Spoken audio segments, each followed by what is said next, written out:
Something you probably don't think about much in everyday life is bruised potatoes. For a farmer, bruised potatoes cause a hefty amount of headache and worry. A bruised potato means less yield from the harvest with the same amount of man and machine power.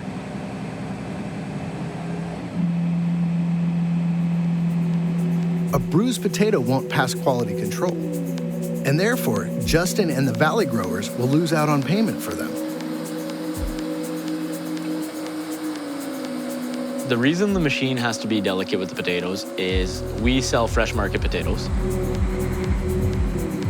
We grow roughly 18 million pounds of potatoes each year.